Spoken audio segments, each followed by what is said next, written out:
আসসালামু আলাইকুম প্রিয় দর্শকবৃন্দরা। আজকে আমরা দ্য মুসলিম টাইমস নিউজপেপার থেকে ২ জন শিক্ষার্থীর প্রতারণার খবর পড়ব, যেটি বাংলা প্রতিবেদনটি পড়া হবে। আমি রাব্বি। উল্লেখিত ২ শিক্ষার্থীর সাথে আমার অনেক দিন যাবৎ পরিচয় ছিল। উল্লেখিত ২ শিক্ষার্থীর মধ্যে একজন হলো মোহাম্মদ শাহেদ আনোয়ার স্বাধীন, যার সাথে আমার দীর্ঘদিন যাবৎ পরিচয় ছিল প্রায় ৪ বছর, এবং অন্যজন হলো সামিয়া ইসলাম ফারজানা, যার সাথে আমি একই প্রতিষ্ঠানে ১ বছর যাবৎ কাজ করেছি।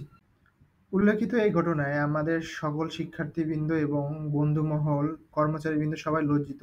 আমরা এর তীব্র নিন্দা এবং প্রতিবাদ জানাচ্ছি। শেখর ইন্টারন্যাশনাল স্কলারশিপ প্রোগ্রামস একটি অলাভজনক সংস্থা যা বাংলাদেশের সুবিধাবঞ্চিত শিক্ষার্থীদের ও পরিবারের পাশে দাঁড়ায়। সম্প্রতি একটি বড় চুরির ঘটনায় এই ২ জন বাংলাদেশি শিক্ষার্থীর বিরুদ্ধে গুরুতর অভিযোগ প্রকাশ করেছে।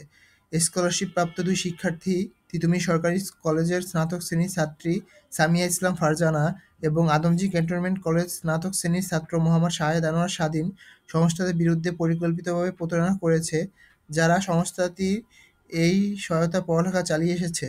এসআইএসপি প্রতিষ্ঠার এম শেখর বলেন, "এই ২ জন শিক্ষার্থী বহিরাগত ছিল না। আমরা তাদের পড়ালেখা ও অন্যান্য আর্থিক সুবিধা দিয়েছি, পরিবারের সদস্যদের মধ্যে দেখেছি।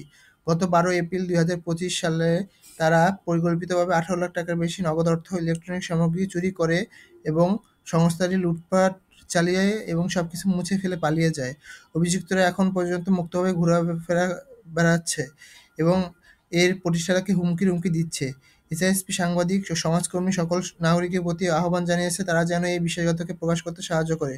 অভিযুক্তের বিরুদ্ধে মামলা করা হয়েছে।